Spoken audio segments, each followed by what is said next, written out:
की जय। सच्चिदानंद रूपाय विश्वोत्पत्त्याथे तवे तापत्रे विनाशाय श्री कृष्णाय वयं नमः। इस प्रकार जब मुंडन हो गया, इसके बाद वरुण देवता फिर लेने के लिए आ गए कि राजन यजन करो। अब तो मुंडन हो गया बच्चे का, यजन कर दो।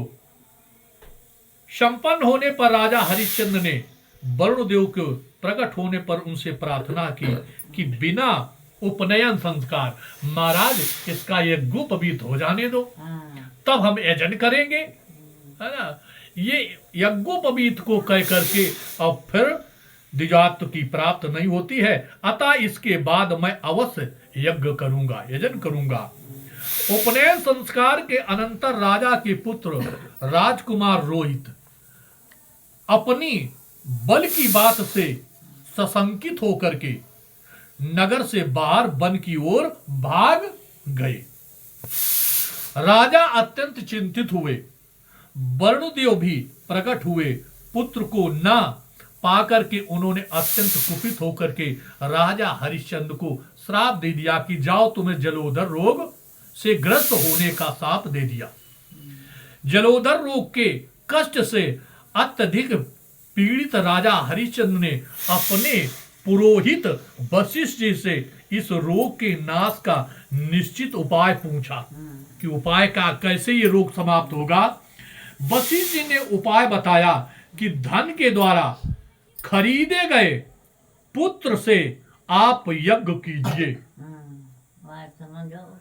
इससे आप शाप से मुक्त हो जाएंगे। राजा हरिश्चंद्र के राज में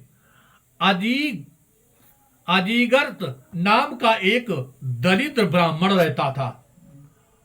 उसने धन के लोभ में अपने पुत्र शुना श्वेप को बलि पशु के निमित्त राजा को बेच दिया। यज्ञ स्तंभ में वध के निमित्त बांधे गए महाराज जी कहते हैं, उस बालक को अत्यधिक व्याकुल देख करके तथा उसका कोलाहल सुन करके विश्वामित्र जी दरयात वहां आ गए। उन्होंने राजा से पुनः सेब को छोड़ने का अनुरोध किया तथा कहा कि दया के समान कोई पूर्ण नहीं है, इसलिए इसको छोड़ दो, और हिंसा के समान कोई पाप नहीं है। यज्ञों में हिंसा करने का जो विधान बना, उसका उद्देश्य जिह लोक लुपों के जिह्वा स्वाद की पूर्ति के माध्यम से उनमें यज्ञ करने की प्रवृत्ति बढ़ाना है, किंतु यथासंभव हिंसा से विरत रहना ही शास्त्र का आवश्य है।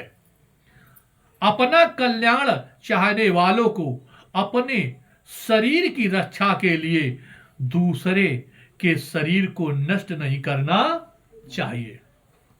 जो सभी प्राणियों के प्रति दया भाव रखता है, जो कुछ भी प्राप्त हो जाए उसी से संतोष करता है और अपनी इंद्रियों को बस में रखता है, उसके ऊपर जगतपथ भगवान शीघ्र प्रसन्न हो जाते हैं।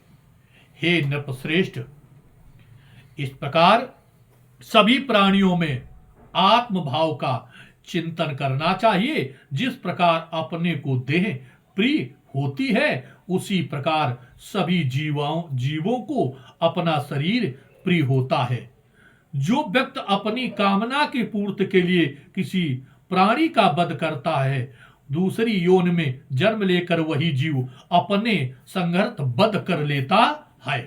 राज में जो कोई व्यक्ति पाप कर्म करता है, तो उसके पाप का छठा अंश राजा को भोगना पड़ता है, अतः राजा को इससे बचना चाहिए।